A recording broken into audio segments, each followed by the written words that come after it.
Hello and welcome, dear listeners. Today, we're diving into two of the most pressing issues in global politics: Palestinian statehood and Donald Trump's surprising change of heart on Ukraine. Veteran BBC correspondent John Simpson recently reflected on these matters, and the big questions are: why is the push for recognizing a Palestinian state intensifying right now? And why is Trump suddenly speaking in a different tone about Ukraine? John Simpson points out that the question of Palestinian statehood, unresolved for decades, is back at the center of international debate. Across the West, especially in Europe, there is renewed discussion about formally recognizing Palestine as an independent state. But why now? The ongoing war in Gaza, mounting international pressure, debates at the United Nations, and strong demands from the Muslim world are all playing a role. Simpson argues that recognition of Palestine would be more than symbolic. It could reshape the political balance in the Middle East.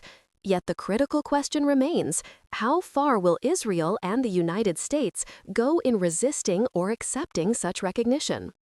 Now, let's turn to Donald Trump.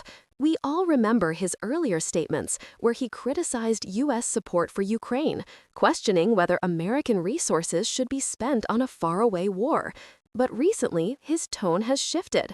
Trump has started suggesting that continued support for Ukraine may be necessary, though always with conditions and often framed as part of his vision of making better deals.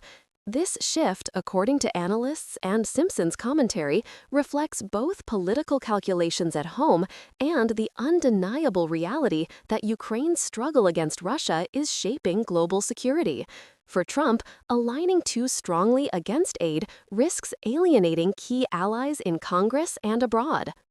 What connects these two stories, Palestine and Ukraine, is the broader question of how international recognition and support shape conflicts. In both cases, symbolic gestures, whether acknowledging a state or shifting rhetoric, can have tangible consequences. For Palestinians, recognition means the possibility of new diplomatic doors opening, pressure mounting on Israel, and a different kind of leverage at the negotiation table.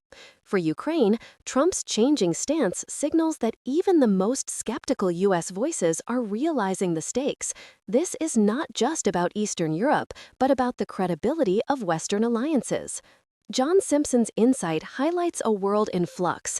Traditional power structures are being tested, old conflicts are resurfacing, and leaders are being forced to reconsider their positions. So where does this leave us? Recognition of Palestine could reshape the Middle East. Trump's shift on Ukraine could reshape Western unity. Both stories remind us that in global politics, timing and perception are everything. What once seemed impossible can quickly become inevitable. Stay tuned, because these debates are far from over, and their outcomes will define the next chapter of international relations.